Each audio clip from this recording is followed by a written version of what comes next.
충격적인 일이 벌어졌습니다. 일본의 대지진 충격 예언에 일본 고위층에서 은밀하게 한국으로 들어오려는 움직임이 포착됐다고 하는데요. 과연 무슨 일인지 오늘의 사연 시작합니다. 영상 시작 전 구독과 좋아요는 제작에 큰 힘이 됩니다. 안녕하세요. 저는 일본 도쿄의 대기업에서 엔지니어로 일하는 야마모토입니다. 한국과 인연을 맺게 된 것은 사실 최근의 일이 아닙니다. 어쩌면 운명처럼 이어져 온 끈이었는지도 모르겠어요. 처음 한국을 방문했던 것은 업무상 필요로 인한 출장이었지만 이제는 제 삶의 전환점이 된 나라가 되었습니다. 도쿄의 아침은 언제나처럼 분주했어요. 지하철은 사람들로 가득 차 있었고 모두 자신의 목적지를 향해 묵묵히 가고 있었지요. 저도 그중 하나였습니다. 엔지니어로서 15년 동안 한 회사에 몸담아온 평범한 직장인이었습니다. 하지만 최근 몇 개월간 제 마음은 더 이상 평온하지 않았습니다. 그날도 사무실로 향하는 지하철 안에서 스마트폰 뉴스를 스크롤하고 있었어요. 화면에는 또다시 노토반도 여진에 대한 뉴스가 가득했습니다. 이제는 거의 매일 접하는 뉴스가 되었지요. 그런데 스크롤을 내리다가 한 기사가 눈에 들어왔습니다. 규슈 앞바다에서 물고기 떼가 대량으로 폐사했다는 소식이었어요. 그리고 다른 기사에서는 이시카와현 주민들이 고무 타는 듯한 이상한 냄새를 맡았다는 제보가 이어지고 있다고 했습니다. 가슴이 덜컥 내려앉았습니다. 이런 현상들은 대지진의 전조라고 알려진 것들이었으니까요. 특히 2025년 7월 난카이 트로프 대지진이 예상된다는 그 시점이 점점 가까워지고 있었어요. 과학자들은 이 지진이 일본 역사상 가장 강력한 지진 중 하나가 될 것이라고 예측하고 있었습니다. 사무실에 도착하자 동료들도 아침부터 지진 얘기로 소란스러웠어요. 어떤 이들은 단순한 루머라며 웃어넘겼지만 저는 웃을 수 없었습니다. 밤마다 깨어 식은땀을 흘리는 날이 많아졌으니까요. 항상 머릿속에는 한 가지 생각뿐이었어요. 내 가족은 어떻게 보호할 수 있을까? 그날 저녁 집에 돌아와 텔레비전을 켰습니다. 뉴스에서는 한 대학 교수가 지진 예측에 대해 이야기하고 있었어요. 하지만 놀랍게도 그는 난카이 트로프 지진 가능성에 대해 회의적인 입장을 보였습니다. 과학적으로 증명된 바 없으며 불필요한 공포를 조장하는 것은 바람직하지 않다라고 말했습니다. 아내가 옆에서 안심한 듯 웃었어요. 봐, 너무 걱정하지 마. 전문가도 그렇게 말하잖아. 하지만 저는 얼마 전 본 다른 기사를 떠올렸습니다. 일부 지진학자들은 정부가 패닉을 피하기 위해 위험성을 축소하고 있다는 의혹을 제기했었어요. 누구의 말이 옳은 걸까요? 불안감은 점점 커져만 갔습니다. 그날 밤 또다시 악몽에 시달렸습니다. 거대한 파도가 우리 집을 덮치고 가족들을 찾기 위해 허우적거리는 꿈이었어요. 식은땀을 흘리며 깨어났을 때 아내와 아이들이 평화롭게 자고 있는 모습을 보고 안도했습니다. 하지만 이대로는 안 된다는 생각이 들었어요. 보다 적극적으로 대비해야 했습니다. 다음 날 아침 출근길에 우연히 지하철 광고판에서 한국 여행 상품을 보게 되었습니다. 문득 약 10년 전 후쿠시마 지진 당시 한국이 가장 빨리 원조로 붕소와 원유, 그리고 구호품을 보내왔다는 사실이 기억났어요. 그런데 그때 우리 일본 언론은 그 사실을 거의 다루지 않았었지요. 왜 그랬을까요? 점점 의문이 들기 시작했습니다. 사실 저는 3달 전 업무차 한국을 짧게 방문한 적이 있었습니다.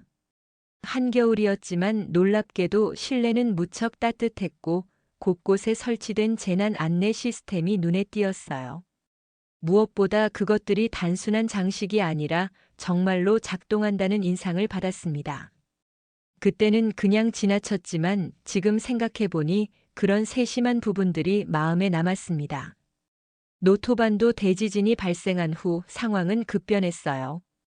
주변에서 한국으로 피신한다는 이야기가 조금씩 들리기 시작했고 저도 그 가능성을 진지하게 고민하기 시작했습니다.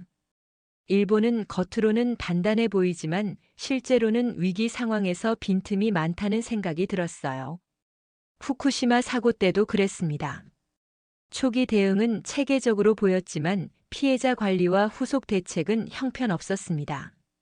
어느 날 저녁 용기를 내어 아내에게 제 생각을 털어놓았어요. 한국으로 이주하는 것에 대한 제 진지한 고민을 이야기했지요. 처음에 아내는 농담으로 받아들였습니다만 제가 진지하다는 것을 알고는 놀란 표정을 지었습니다. 왜 갑자기 일본을 떠나야 하는지 의아해했습니다. 그동안 모아두었던 자료들을 보여드렸어요. 난카이 트로프 지진 예측 데이터, 노토반도 지진 이후 계속되는 여진 기록, 그리고 제가 몰래 준비해온 한국 이주 관련 정보들이었지요. 이것은 단순한 공포가 아니라 실제로 다가오는 위험이며 우리 가족을 지켜야 한다고 설명했습니다. 잠시 침묵 후 아내는 정말 그렇게 심각한지 정부에서는 별다른 경보를 내리지 않는다며 의구심을 표했습니다. 그게 바로 문제라고 생각했어요.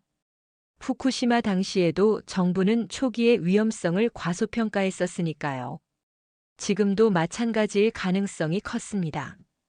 그날 밤 우리는 오랜 시간 대화를 나눴습니다. 아내도 점차 제 우려를 이해하기 시작했고 적어도 가능성을 열어두기로 했지요. 다음 날부터는 더 구체적인 계획을 세우기 시작했어요. 한국의 비자 제도, 일자리 가능성, 주거 환경 등을 조사했고 아이들의 학교 문제도 알아보았습니다. 인터넷 검색 중 우연히 일본과 한국의 재난 대비 시스템을 비교한 기사를 발견했습니다. 표면적으로 일본의 지진 대비 시스템은 세계 최고 수준으로 알려져 있었습니다만 이 기사는 다른 측면을 지적하고 있었지요. 일본은 초기 매뉴얼은 철저하지만 매뉴얼 이후가 취약하다고 했어요. 후쿠시마 사고 때도 초기 대피는 신속했으나 이재민 관리와 심리적 케어는 미흡했습니다. 반면 한국은 사람 중심의 재난 관리 시스템을 갖추고 있다는 내용이었습니다. 이 부분이 마음에 와닿았어요. 재난 대비는 단순히 건물을 튼튼하게 짓는 것만이 아니었습니다. 사람을 어떻게 돌보고 보호하느냐가 더 중요한 문제였지요. 다음 날 회사에서 점심을 먹으며 몇몇 동료들과 이 주제에 대해 조심스럽게 이야기를 나눴어요. 놀랍게도 그들 중 2명도 비슷한 생각을 하고 있었습니다. 한 명은 이미 가족을 규슈의 시골로 이주시켰고 다른 한 명은 해외 이주를 고려 중이라고 했지요. 솔직히 불안하지만 여기서 태어나고 자란 나라를 떠난다는 것은 쉬운 결정이 아니라는 동료의 말에 깊이 공감했습니다. 그것이 바로 제가 가장 큰 갈등을 느끼는 부분이었어요. 이곳은 제가 태어나고 자란 나라였고 제가 엔지니어로서 성장한 곳이었습니다. 그런 곳을 떠난다는 것은 마치 자신의 일부를 버리는 것 같은 느낌이었지요. 그럼에도 불구하고 저는 점점 더 확신을 갖기 시작했어요. 특히 노토반도 지진 이후 보여준 정부의 대응을 보고 있자니 의구심은 더욱 커져갔습니다. 피해 지역 주민들은 여전히 열악한 환경에서 생활하고 있었고 정부의 지원은 미미했어요. 뉴스에서는 점차 그 이야기를 다루지 않게 되었지요. 주말이 되자 한국에 대해 더 알아보기 위해 도쿄에 있는 한국문화원을 방문했습니다. 그곳에서 우연히 한국의 재난 안전 시스템에 대한 전시를 발견했지요. 특히 눈에 띈 것은 한국의 지진 대비 프로그램이었어요. 일본만큼 지진이 잦지 않은 나라임에도 불구하고 매우 체계적인 시스템을 갖추고 있었습니다. 더욱 놀라웠던 것은 한국의 시민 참여형 재난 관리 시스템이었습니다. 지역 주민들이 직접 재난 대비 교육을 받고 비상시 서로를 돕는 네트워크를 형성하는 모습이 인상적이었지요. 일본에도 비슷한 시스템이 있지만 실제로 얼마나 작동하는지는 의문이었어요. 후쿠시마 사고 당시 많은 커뮤니티가 무너지는 것을 봤으니까요. 문화원에서 나오는 길에 무작정 한국 대사관으로 향했습니다. 비자에 대한 정보를 직접 들어보고 싶었지요. 대사관 직원은 친절하게 제 질문에 답해 주었고 특히 일본인을 위한 특별 비자 프로그램에 대해 설명해 주었어요. 기술 전문가로서 저는 비교적 쉽게 취업 비자를 받을 수 있을 것 같았습니다. 집으로 돌아오는 길에 마음속에는 이상한 안도감이 찾아왔습니다. 구체적인 계획이 세워지기 시작하니 막연한 불안감이 조금씩 줄어드는 느낌이었지요. 물론 아직 많은 도전과 어려움이 있겠지만 적어도 가족을 지키기 위한 첫걸음을 내디딘 것 같았습니다. 집에 도착하자 아내가 컴퓨터 앞에 앉아 한국의 부동산 정보를 살펴보고 있었어요. 서울 근교가 좋을 것 같다며 아이들 학교도 있다고 했지요. 순간 가슴이 뭉클해졌습니다. 아내도 이제 이 결정을 진지하게 받아들이고 있다는 뜻이었으니까요. 우리는 그날 밤 늦게까지 한국에서의 새로운 삶에 대해 이야기를 나눴습니다. 3장. 한 주가 지나 휴가를 내고 한국을 직접 방문해 보기로 했어요. 잠깐이나마 현지의 분위기를 느끼고 실제 생활 환경을 확인하는 것이 중요하다고 생각했지요. 인터넷으로 알아보는 것과 실제로 경험하는 것은 큰 차이가 있으니까요. 인천공항에 도착했을 때 첫인상은 무척 좋았습니다. 공항은 깨끗하고 체계적으로 관리되고 있었고 외국인을 위한 안내 시스템도 잘 갖춰져 있었어요. 공항에서 서울로 가는 리무진 버스를 탔는데 버스 내부에도 비상시 대피 방법이 여러 언어로 안내되어 있었습니다. 작은 부분이지만 매우 인상적이었지요. 서울에 도착한 후 제일 먼저 찾아간 곳은 한국의 재난안전체험관이었습니다. 그곳에서 본 광경은 정말 놀라웠어요. 어린 초등학생들이 VR 장비를 착용하고 지진 상황에서의 대피 훈련을 하고 있었지요. 아이들은 마치 게임을 하듯 즐겁게 훈련에 참여하고 있었고, 선생님들은 아이들에게 재난 상황에서의 행동 요령을 차분히 설명해주고 있었습니다. 체험관 관계자는 이런 교육이 한국 전역의 학교에서 정기적으로 이루어지고 있다고 설명해 주었습니다. 아이들이 어릴 때부터 재난 대비 의식을 갖추도록 하는 것이 중요하다고 했지요. 일본도 지진 훈련을 자주 하지만 이렇게 최신 기술을 활용하고 아이들의 참여를 유도하는 방식은 새롭게 느껴졌습니다. 다음 날 한국에 있는 일본인 커뮤니티 모임에 참석했어요. 그곳에서 만난 일본인들은 대부분 학생이나 회사원, 그리고 결혼으로 한국에 정착한 사람들이었습니다. 그들에게 한국 생활에 대해 물어보니 대체로 만족하고 있다는 대답이 돌아왔어요. 특히 안전면에서 걱정이 적다는 의견이 많았습니다. 그중 한 여성분은 10년 전 후쿠시마 사고 당시 일본을 떠나 한국에 정착했다고 했습니다. 처음에는 낯설고 힘들었지만 지금은 한국을 제2의 고향처럼 느낀다고 했지요. 무엇보다 아이들이 안전한 환경에서 자랄 수 있다는 점이 가장 큰 장점이라고 강조했습니다. 모임에서 만난 한 남성분은 한국의 반도체 회사에서 일하고 있었어요. 그는 한국 회사의 근무 환경과 기술력에 대해 높이 평가했습니다. 특히 위기 상황에서의 신속한 대응 능력과 실용적인 해결 방식이 인상적이라고 했지요.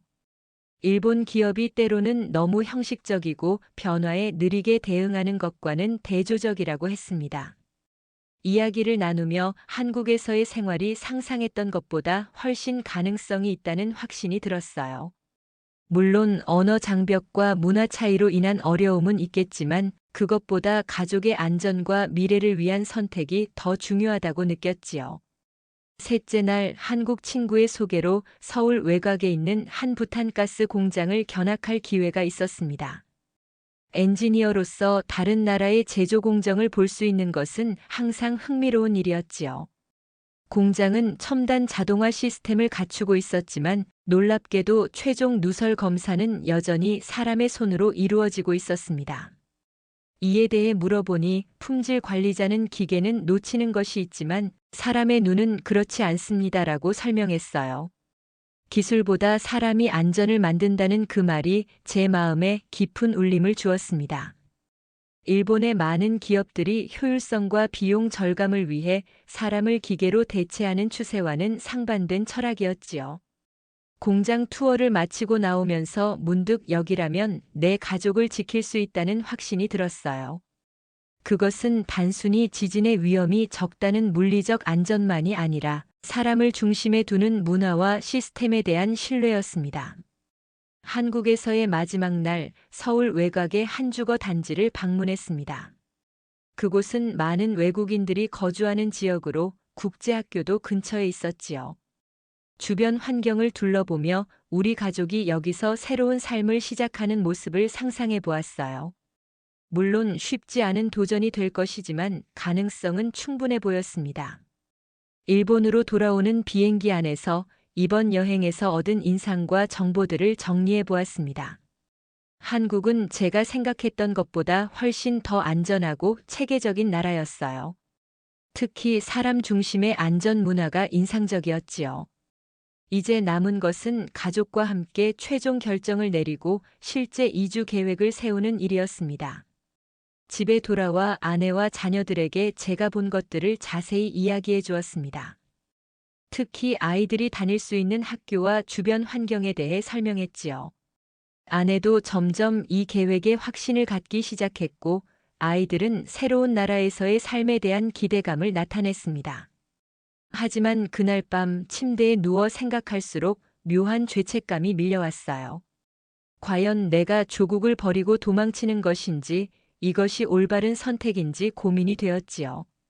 일본은 나를 키워준 나라이고 내가 직업인으로서 성장할 수 있게 해준 곳이었습니다. 그런 나라를 떠난다는 것은 쉬운 결정이 아니었습니다. 사장. 그 다음 주 회사에서 특별회의가 소집되었어요. 주제는 2025년 7월에 예상되는 난카이 트로프 지진에 대한 회사의 대비책이었습니다. 이제 기업들도 이 문제를 공식적으로 다루기 시작한 것이지요. 회의실에는 묘한 긴장감이 흘렀어요. 모두가 알고 있지만 크게 말하지 않았던 두려움이 이제 수면 위로 떠오른 것 같았습니다. 임원진은 회사의 비상 대응 계획과 건물 내진 설계가 충분히 안전하다고 강조했습니다. 또한 재택 근무 확대와 분산 사무실 운영 등의 방안도 검토 중이라고 했지요. 하지만 저는 이런 대책들이 과연 충분할지 의문이 들었어요. 후쿠시마 사고 때도 비슷한 말들을 들었지만 실제 상황에서는 많은 것들이 계획대로 진행되지 않았으니까요. 회의가 끝난 후 부서장인 사토 부장이 저를 따로 불렀습니다. 그는 제가 최근 한국 이주를 고려하고 있다는 소문을 들었다며 사실 여부를 물었지요. 잠시 망설였지만 솔직하게 답변했어요. 예, 가족의 안전을 위해 진지하게 고려 중이라고요. 예상과 달리 사토 부장은 이해한다는 반응을 보였습니다. 그도 비슷한 고민을 하고 있었던 것 같았어요. 더 놀라운 것은 그의 다음 제안이었습니다. 우리 회사가 서울에 작은 연구소를 설립할 계획이 있는데 혹시 관심이 있냐는 것이었지요. 아직 확정된 사항은 아니지만 제가 한국으로 이주하면서도 회사와의 관계를 유지할 수 있는 좋은 기회가 될 수 있다고 했습니다. 그 말을 듣는 순간 마치 운명의 손길 같은 것을 느꼈어요. 이것은 단순한 우연이 아니라 어쩌면 제가 가야 할 방향을 가리키는 신호 같았지요. 집에 돌아와 아내에게 이 소식을 전했더니 그녀도 매우 기뻐했습니다. 이제 이주에 대한 가장 큰 걱정거리 중 하나였던 직업 문제가 해결될 가능성이 생긴 것이니까요. 다음 날부터 더 구체적인 이주 계획을 세우기 시작했어요. 일단 3월 말까지 모든 준비를 마치고 4월 초에 한국으로 이주하는 것을 목표로 했지요.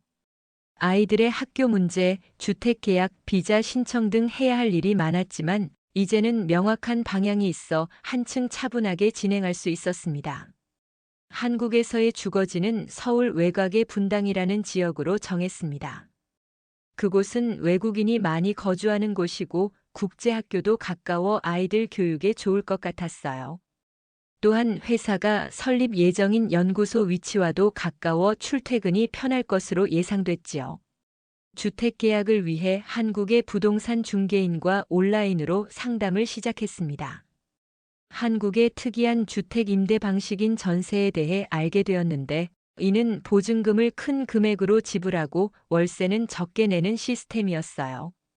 일본과는 다른 방식이라 처음에는 이해하기 어려웠지만 한국에 살고 있는 일본인 친구의 도움으로 차츰 시스템을 이해하게 되었지요.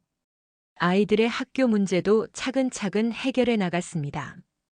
큰아이는 중학생이라 영어로 수업하는 국제학교에 지원했고, 작은아이는 초등학생이라 한국 공립학교에 보내기로 했어요. 어린 나이에 한국어를 배우는 것이 장기적으로 도움이 될 것이라 생각했지요. 이런 준비 과정에서 가장 어려웠던 것은 주변 사람들의 반응이었습니다.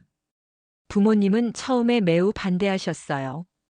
특히 아버지는 위기 때 나라를 떠나는 것은 비겁한 일이라며 강하게 말씀하셨지요. 친척들과 일부 친구들도 비슷한 반응이었습니다. 그들의 말에 때로는 흔들릴 때도 있었습니다. 특히 힘들었던 것은 동료들의 시선이었어요. 제가 이직을 준비 중이라는 소문이 회사에 퍼지면서 일부 동료들은 저를 배신자처럼 대하기 시작했습니다. 물론 이해해주는 사람들도 있었지만 그런 차가운 시선들이 마음에 상처를 주는 것은 사실이었지요. 하지만 그런 시간을 겪으면서도 제 결심은 더욱 굳건해졌어요. 그것은 단순히 위험에서 도망치는 것이 아니라 가족의 안전과 미래를 위한 적극적인 선택이라고 생각했습니다. 때로는 익숙한 것에서 벗어나 새로운 도전을 하는 것이 더 큰 용기를 필요로 하는 법이지요. 2월 중순 드디어 서울의 아파트 계약을 완료했어요. 온라인으로 가상 투어를 통해 집을 보고 계약서는 국제 택배로 주고받았지요. 새 집은 30평형대의 아파트로 전망이 좋고 편의시설도 잘 갖춰져 있었습니다. 무엇보다 건물의 내진 설계가 최신 기준을 충족한다는 점이 마음에 들었습니다. 이주 준비가 거의 끝나갈 무렵 문득 후쿠시마 사고 당시의 기억이 떠올랐어요. 그때 한국에서 보내온 원조 물품에 적혀있던 메시지가 생각났지요. 힘내세요, 일본. 우리는 함께합니다.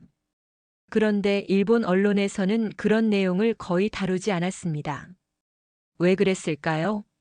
그 의문은 여전히 저를 괴롭혔습니다. 그 의문에 대한 답을 찾기 위해 인터넷 검색을 시작했어요. 이전에는 주목하지 않았던 자료들이 하나둘 눈에 들어왔습니다. 후쿠시마 사고 당시 한국은 가장 먼저 구호품을 보내온 국가 중 하나였지만 일본 주요 언론에서는 이 소식을 거의 다루지 않았다는 사실이 여러 기사를 통해 확인됐습니다. 더 놀라운 것은 한국이 보낸 원유와 붕소가 원전 사고 수습에 실제로 큰 도움이 되었다는 전문가들의 증언이었어요. 붕소는 핵반응을 늦추는 데 중요한 역할을 했고 원유는 전력 생산에 필수적이었지요. 하지만 이런 사실들은 일본 내에서 제대로 알려지지 않았습니다. 이런 자료들을 보면서 일본 정부와 언론에 대한 의구심이 더욱 커졌습니다. 왜 그들은 이웃나라의 도움을 숨기려 했을까요? 단순한 자존심 때문인지 아니면 더 복잡한 정치적 이유가 있었는지 궁금했습니다. 그러던 중 우연히 한 다큐멘터리를 보게 되었어요. 재난 상황에서의 정부 대응을 다룬 프로그램이었는데 일본과 한국의 접근 방식 차이가 분명하게 드러났습니다. 일본은 체계적인 매뉴얼과 규정을 중시하는 반면 한국은 상황에 따른 유연한 대응과 인간적인 측면을 더 강조하는 모습이었지요. 특히 인상 깊었던 부분은 재난 피해자들을 대하는 태도였어요. 후쿠시마 사고 이후 많은 피해자들이 정부로부터 제대로 된 지원을 받지 못했다는 증언이 있었습니다. 반면 한국의 재난 대응 시스템은 피해자 중심으로 설계되어 있었고 심리적 지원까지 포함하는 종합적인 접근법을 취하고 있었지요. 이런 자료들을 보면서 제 결정에 대한 확신이 더욱 커졌어요. 이것은 단순히 지진의 물리적 위험에서 벗어나는 것이 아니라 더 인간적이고 투명한 시스템을 선택하는 것이었습니다. 2월 말, 이제 결정을 실행에 옮길 때가 되었습니다. 아내와 함께 구체적인 이주 계획을 세우기 시작했어요. 먼저 한국의 비자 문제를 알아보았고, 다행히 제 직업과 경력으로는 취업 비자를 받는 것이 어렵지 않을 것 같았습니다. 또한 사토 부장님과의 대화를 통해 회사의 서울 연구소 설립 계획이 거의 확정 단계에 있다는 것도 알게 되었습니다. 주거 문제도 해결해야 했어요. 온라인으로 서울의 부동산 정보를 찾아보며 특히 외국인들이 많이 거주하는 지역을 중심으로 살펴보았습니다. 분당이라는 지역이 외국인 커뮤니티도 잘 형성되어 있고 교육 환경도 좋아 보였어요. 한국에 살고 있는 일본인 친구의 도움으로 몇 군데 집을 가상으로 둘러볼 수 있었고 마음에 드는 아파트를 발견했습니다. 아이들의 학교 문제는 더 복잡했습니다. 큰아이는 중학생이라 언어 문제가 걱정되어 국제학교를 알아보았고 작은아이는 초등학생이라 한국 공립학교에 보내 자연스럽게 언어를 배우게 하는 것이 좋겠다고 판단했어요. 각 학교의 입학 요건과 절차를 알아보며 필요한 서류들을 준비하기 시작했습니다. 그리고 무엇보다 중요한 것은 일본에서의 삶을 정리하는 일이었습니다. 15년 넘게 살아온 집, 오랫동안 다녀온 회사, 그리고 이웃과 친구들과의 관계. 이 모든 것을 뒤로 하고 떠난다는 것은 생각만큼 쉬운 일이 아니었습니다. 3월 초 마침내 회사에 사직서를 제출했어요. 사토 부장님은 예상대로 아쉬워하면서도 이해한다는 반응을 보였고 서울 연구소 계획이 확정되면 연락하겠다고 약속했습니다. 동료들의 반응은 다양했어요. 일부는 진심으로 제 결정을 지지해 주었고 또 다른 일부는 여전히 이해하지 못하는 눈치였습니다. 사직서를 제출한 후 약 2개월의 인수인계 기간이 주어졌습니다. 그동안 후임자에게 업무를 가르치고 진행 중인 프로젝트들을 마무리할 예정이었어요. 또한 이 기간 동안 한국 이주에 필요한 나머지 준비들도 차근차근 진행하기로 했습니다. 주변 사람들에게 이주 계획을 알리기 시작했습니다. 가장 힘든 것은 부모님과의 대화였어요. 아버지는 처음에 강하게 반대하셨습니다. 위험도 확실하지 않은데 나라를 떠난다는 것은 비겁한 일이라고 말씀하셨지요. 어머니는 걱정스러운 표정으로 그렇게 멀리 가면 얼마나 보고 싶겠니라고 하셨습니다. 친구들과 이웃들의 반응도 다양했어요. 일부는 저희의 결정을 이해하고 응원해 주었지만 또 다른 일부는 과민 반응이다. 걱정이 너무 지나치다며 만류하기도 했습니다. 그럴 때마다 제 마음도 흔들렸지만 가족의 안전을 위한 결정이라는 확신은 변하지 않았습니다. 한국 이주를 위한 준비가 본격화되었어요. 주말마다 집안 물건들을 하나씩 정리하기 시작했습니다. 15년간 모아온 물건들을 가져갈 것, 팔 것, 버릴 것으로 분류하는 작업은 생각보다 감정적이었어요. 특히 아이들의 어린 시절 사진과 기념품들을 정리할 때는 아내와 함께 눈시울을 붉히기도 했지요. 비자 신청을 위해 필요한 서류들을 준비하는 과정도 쉽지 않았습니다. 범죄 기록 증명서, 건강 진단서, 학력 및 경력 증명서 등 다양한 서류들을 수집하고 번역하는 데 많은 시간이 소요되었어요. 다행히 한국 대사관의 직원들이 친절하게 안내해 주어 큰 어려움 없이 진행할 수 있었습니다. 아이들의 전학 준비도 병행했습니다. 학교 성적표와 생활기록부를 번역하고 한국 학교와 연락하여 입학 절차를 알아보았어요. 특히 큰아이가 다닐 국제학교는 입학시험과 면접이 필요해 별도의 준비를 해야 했습니다. 작은아이는 공립초등학교에 입학할 예정이었는데 다행히 절차가 비교적 간단했습니다. 이 모든 과정에서 아이들의 감정도 살펴야 했어요. 큰아이는 친구들과 헤어지는 것을 걱정하며 가끔 우울해하기도 했고 작은아이는 새로운 환경에 대한 호기심과 불안이 교차하는 모습을 보였습니다. 저희 부부는 아이들과 솔직하게 대화하며 이번 이주가 우리 가족에게 새로운 기회가 될 것이라고 설명해 주었습니다. 한국의 주거지도 확정되었어요. 분당에 있는 30평형대 아파트로 전세 계약을 체결했습니다. 온라인으로 집을 구하는 것이 불안했지만 한국에 살고 있는 일본인 친구의 도움과 부동산 중개인의 자세한 설명 덕분에 만족스러운 선택을 할 수 있었어요. 아파트는 국제학교와 공립초등학교 모두에 가까워 아이들 통학에도 편리했습니다. 회사에서의 마지막 날들은 복잡한 감정의 연속이었습니다. 15년간 함께 일했던 동료들과 헤어진다는 것이 생각보다 더 마음 아팠어요. 특히 새로 입사한 후임자에게 업무를 인수인계하면서 제가 그동안 쌓아온 경험과 지식이 얼마나 많은지 새삼 깨달았습니다. 이 모든 것을 뒤로하고 떠난다는 것이 맞는 결정인지 가끔은 의심이 들기도 했습니다. 그러나 매일 저녁 뉴스에서 계속해서 보도되는 지진 관련 소식들은 저희의 결정을 더욱 확고하게 만들었어요. 특히 노토반도 지진 이후 계속되는 여진과 난카이 트로프 지역에서 관측되는 이상 징후들은 7월의 대지진 가능성을 더욱 높이고 있었습니다. 정부는 여전히 조심스러운 태도를 보이고 있었지만 많은 전문가들이 심각한 우려를 표명하고 있었지요.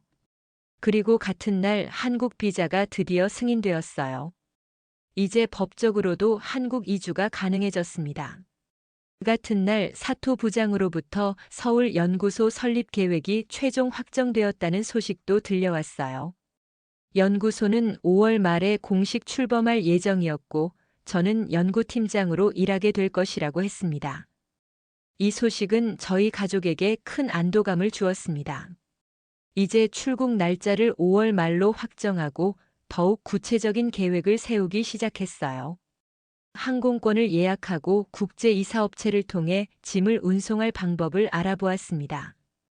가구와 대형 가전제품은 대부분 처분하기로 하고 꼭 필요한 개인 물품과 추억이 담긴 소품들만 선별해서 보내기로 했지요.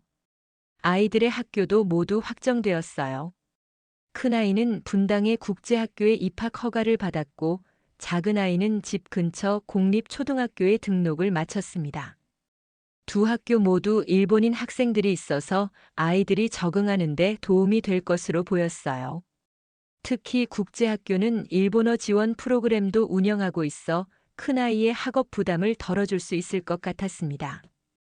회사에서의 인수인계가 거의 마무리되어 가고 있었습니다. 후임자는 이제 대부분의 업무를 혼자 처리할 수 있게 되었고 진행 중이던 프로젝트들도 안정적으로 넘겨줄 수 있게 되었어요. 동료들은 제가 떠나는 것을 아쉬워하면서도 한국 이주 후의 새로운 생활에 대해 궁금해하며 많은 질문을 했습니다. 특히 놀라웠던 것은 몇몇 동료들이 비밀스럽게 저에게 다가와 나도 비슷한 고민을 하고 있다고 털어놓는 경우가 있었다는 점입니다. 표면적으로는 모두가 일상을 유지하고 있는 것처럼 보였지만 실제로는 많은 사람들이 7월의 대지진 가능성에 대해 불안해하고 있었던 것입니다. 그들 중 일부는 저처럼 해외 이주를 생각 중이었고 또 다른 일부는 임시로라도 지방이나 해외로 피난 갈 계획을 세우고 있었습니다. 주말마다 짐 정리를 계속하면서 이웃들과 친구들에게도 작별 인사를 나누기 시작했습니다. 15년간 살아온 동네를 떠난다는 것은 생각보다 더 감정적인 일이었어요. 매일 아침 인사를 나누던 슈퍼마켓 아주머니, 아이들이 어린 적부터 다니던 병원 선생님, 어동 엘리베이터에서 항상 마주치던 할머니. 이런 소소한 일상의 관계들이 얼마나 소중했는지 떠나기 전에야 깨닫게 되었습니다. 부모님과의 관계도 조금씩 나아지고 있었습니다. 처음에는 강하게 반대하셨지만 시간이 지날수록 저희의 결정을 이해해 주시기 시작한 것 같았어요. 특히 난카이 트로프 대지진 예측에 대한 뉴스가 점점 더 자주 나오면서 아버지도 혹시 모르니 조심하는 게 맞을지도 모른다며 태도를 바꾸셨습니다. 어머니는 여전히 걱정이 많으셨지만 내가 판단한 것이니 믿는다며 지지해 주셨습니다. 그리고 예상치 못한 소식이 들려왔어요. 친구 다카하시가 가족과 함께 한국으로 이주하기로 결정했다는 것이었어요. 그는 제가 한국 이주를 준비하는 것을 알고 자기도 비슷한 고민을 하고 있었다고 했습니다. 결국 그도 가족의 안전을 위해 같은 결정을 내렸고 우연히도 저희가 이주하는 비슷한 시기에 서울로 가게 되었다고 했어요. 이런 우연의 일치가 신기하면서도 한편으로는 많은 일본인들이 비슷한 상황에 놓여 있다는 것을 실감하게 되었습니다. 지금 제 책상 위에는 한국 생활 준비 노트가 놓여 있습니다. 처음 이주를 결심한 순간부터 모든 계획과 준비 사항을 꼼꼼히 기록해온 노트입니다. 노트 첫 페이지에는 기술은 시스템에서 시작되지 않는다. 사람의 마음에서 시작된다. 한국은 그걸 알고 있었다라고 적혀 있어요. 이 문장은 한국 방문 중 재난안전체험관에서 들었던 말로 제 마음에 깊은 울림을 주었습니다. 어제 회사에 사직서를 제출했습니다. 2개월 후인 5월 말 정식으로 퇴사하고 한국으로 이주할 예정입니다. 사토 부장님은 아쉬워하면서도 이해한다는 반응을 보였고 서울 연구소가 5월 말에 공식 출범할 예정이니 그때 함께하자고 제안해 주셨어요. 동료들의 반응은 다양했습니다. 일부는 놀라워하며 저의 결정을 이해하지 못했고 또 다른 일부는 응원의 말을 건네주었습니다. 사직서를 제출한 후 집으로 돌아오는 길에 묘한 감정이 밀려왔어요. 15년간 다녔던 회사를 떠난다는 결정이 현실이 되는 순간이었습니다. 불안함과 기대감 그리고 약간의 죄책감이 뒤섞인 복잡한 감정이었지요. 하지만 가족이 기다리고 있는 집에 도착하자 마음이 한결 가벼워졌어요. 그들의 안전을 위한 결정이라는 확신이 다시 한번 느껴졌으니까요. 지금 우리 가족의 이주 계획은 거의 확정되었습니다. 5월 28일 한국행 비행기를 예약했고 서울 분당 지역의 아파트 전세 계약도 마쳤어요. 아이들의 학교도 모두 준비되었습니다. 큰아이는 국제학교에, 작은아이는 공립초등학교에 각각 입학 허가를 받았지요. 한국 취업 비자도 승인되어 법적으로도 이주가 가능해졌습니다. 주말마다 조금씩 집안 물건들을 정리하고 있어요. 15년간 모아온 물건들을 가져갈 것, 팔 것, 버릴 것으로 분류하는 작업은 생각보다 감정적입니다. 특히 아이들의 어린 시절 사진과 기념품들을 정리할 때는 아내와 함께 눈시울을 붉히기도 했지요. 가구와 대형 가전제품은 대부분 처분하기로 하고 꼭 필요한 개인 물품과 추억이 담긴 소품들만 선별해서 보내기로 했습니다. 아이들은 각자의 방식으로 이주를 준비하고 있습니다. 큰아이는 친구들과 마지막 시간을 보내기 위해 주말마다 약속을 잡고 있고 작은아이는 한국어 공부 앱을 다운로드해서 기본적인 인사말을 배우기 시작했어요. 아내도 한국어 입문 강좌에 등록하여 일주일에 2번 수업을 듣고 있습니다. 부모님과의 관계는 여전히 미묘합니다. 처음에는 강하게 반대하셨지만 시간이 지날수록 조금씩 이해해 주시는 것 같아요. 특히 최근 들어 난카이 트로프 대지진에 대한 예측이 더 구체화되면서 아버지도 혹시 모르니 조심하는 게 맞을지도 모른다며 태도를 바꾸셨어요. 어머니는 여전히 걱정이 많으시지만 내가 판단한 것이니 믿는다며 지지해 주십니다. 가장 어려운 것은 주변 사람들의 반응입니다. 어떤 이들은 패닉에 빠져 있다고 우려하고 또 다른 이들은 일본을 배신하는 것 아니냐고 비난하기도 합니다. 그런 말들이 가끔은 마음에 상처를 주기도 하지만 가족의 안전이 최우선이라는 생각에는 변함이 없습니다. 한편으로는 비슷한 고민을 하는 사람들도 만나게 됩니다. 회사의 몇몇 동료들은 비밀스럽게 저에게 다가와 나도 비슷한 생각을 하고 있다고 털어놓았고 친구 다카시는 실제로 저와 비슷한 시기에 한국으로 이주하기로 결정했어요. 그가 동참한다는 사실이 저에게는 큰 위안이 됩니다.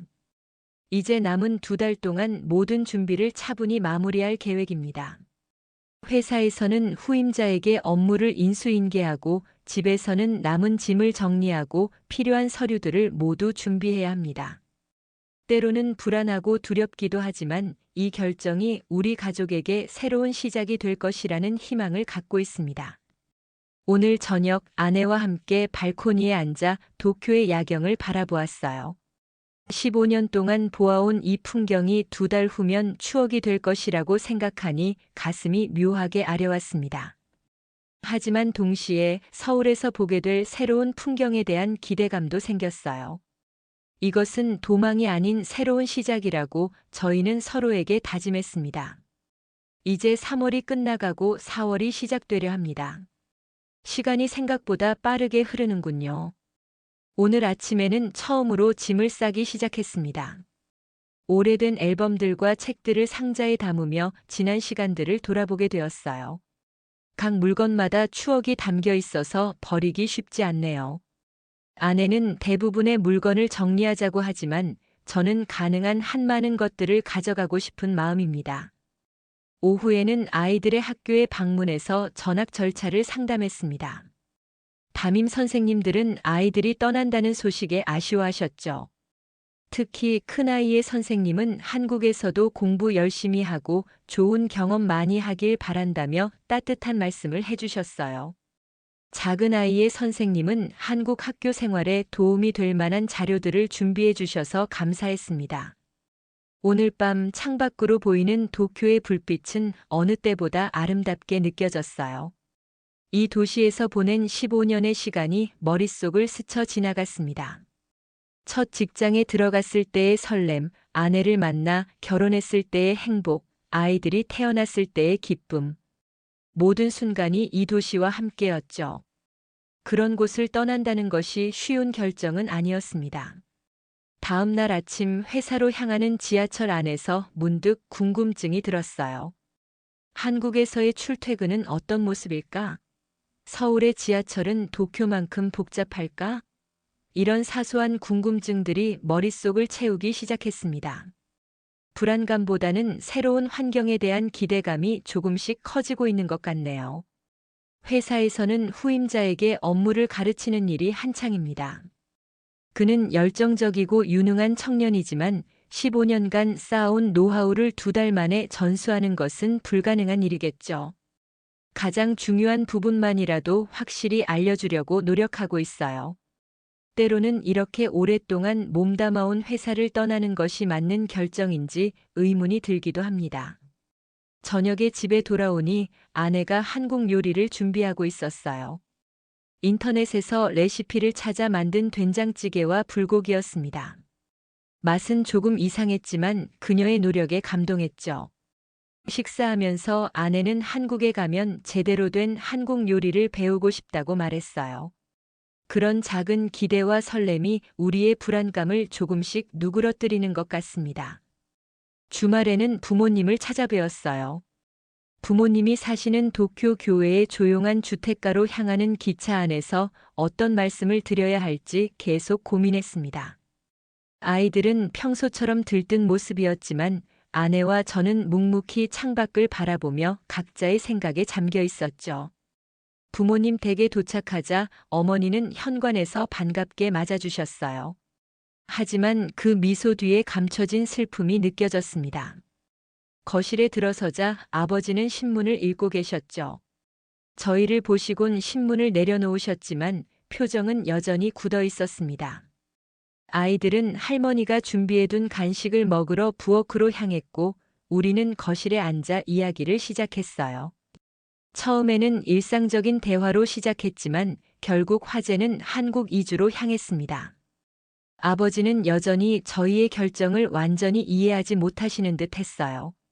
지진이 올지 안 올지도 모르는데 그렇게 급하게 결정하는 것이 맞느냐는 질문을 계속 던지셨죠. 그분의 목소리에는 걱정과 함께 약간의 실망감도 묻어 있었습니다. 오랜 세월 일본 회사에서 성실하게 일해오신 아버지에게는 위기 상황에서 나라를 떠난다는 발상 자체가 이해하기 어려웠을 거예요. 모든 사람이 위기 때마다 떠난다면 이 나라는 어떻게 되겠니? 라고 물으셨을 때 저는 잠시 말문이 막혔습니다. 그건 제가 스스로에게도 자주 던졌던 질문이었으니까요. 하지만 곧 마음을 다잡고 대답했어요. 아버지, 이건 단순히 지진 때문만은 아닙니다. 우리 가족에게 새로운 기회를 찾는 것이기도 해요. 아이들이 다른 문화를 경험하고 더 넓은 세계를 볼 수 있는 기회가 될 거예요. 어머니는 조용히 듣고 계셨지만 간간히 눈물을 훔치셨습니다. 아버지는 한동안 말씀이 없으셨죠. 그저 창밖을 바라보시며 깊은 생각에 잠겨 계셨어요. 그 침묵이 방 안에 무겁게 내려앉았습니다. 이윽고 아버지가 입을 여셨어요. 솔직히 말하면 나는 내가 떠나는 것이 서운하다. 하지만 내 감정보다 중요한 것은 너희 가족의 안전이겠지. 그 말씀에 저는 가슴이 뭉클해졌습니다. 아버지다운 표현 방식이었죠. 직접적으로 지지한다고 말씀하시진 않았지만 저희의 결정을 존중해 주신다는 의미였어요. 저녁 식사 중에는 분위기가 한결 부드러워졌습니다. 어머니께서 정성껏 준비하신 요리들을 먹으며 아이들은 학교 이야기를 신나게 들려드렸어요. 아버지도 가끔 미소를 지으시며 손주들의 이야기에 귀 기울이셨죠. 그 평범한 가족 식사가 이제는 더욱 소중하게 느껴졌습니다. 식사 후 아이들이 텔레비전을 보는 동안 어머니는 저를 정원으로 불러내셨어요. 오랫동안 갖고 오신 작은 정원이었습니다. 봄의 기운이 느껴지는 정원에서 어머니는 조용히 말씀하셨죠. 아들아, 너의 선택을 믿는다. 하지만 엄마로서 너희가 멀리 간다는 것이 너무 서운하구나. 어머니의 손을 잡으며 대답했어요. 걱정 마세요. 자주 연락드리고 휴가 때마다 찾아뵐게요. 지금은 비행기로 2시간밖에 안 걸리잖아요. 어머니는 애써 미소를 지으셨지만 눈가에 맺힌 눈물을 감추지 못하셨습니다. 자주 연락하고 아이들 사진도 많이 보내렴. 특히 작은아이가 한국어를 배우는 모습이 보고 싶구나. 돌아가기 전 아버지는 저를 서재로 부르셨어요. 오래된 책장에서 한 권의 책을 꺼내셨죠. 한국에 관한 여행 가이드북이었습니다. 며칠 전에 서점에서 샀다. 읽어보니 서울이 생각보다 살기 좋은 도시인 것 같더구나. 그 말씀과 함께 책을 건네시는 아버지의 손길에서 저는 비로소 이해와 지지를 느낄 수 있었어요. 집으로 돌아오는 기차 안에서 아내는 제 손을 꼭 잡았습니다. 생각보다 잘 된 것 같아요. 특히 아버님이 마지막에 그런 말씀을 해주셔서 다행이에요. 저도 고개를 끄덕였죠. 부모님과의 대화가 완벽하게 원만하지는 않았지만 적어도 서로의 입장을 이해하고 존중하는 시간이 되었던 것 같습니다. 그날 밤 잠들기 전 문득 생각했어요. 부모님이 보여주신 이해와 사랑은 어쩌면 제가 한국에서 새로운 삶을 시작할 때 가장 큰 힘이 될지도 모른다고요. 그분들의 염려와 아쉬움, 그리고 그럼에도 불구하고 저희의 선택을 존중해 주시는 마음이 진정한 가족의 의미를 다시 한번 느끼게 해주었습니다. 사무실 동료들에게도 조금씩 작별 인사를 나누고 있어요. 15년간 함께 일해온 사람들과 헤어진다는 것은 생각보다 더 어려운 일이네요. 특히 입사 동기들과는 많은 추억을 공유했기 때문에 그들과의 작별이 가장 아쉽습니다.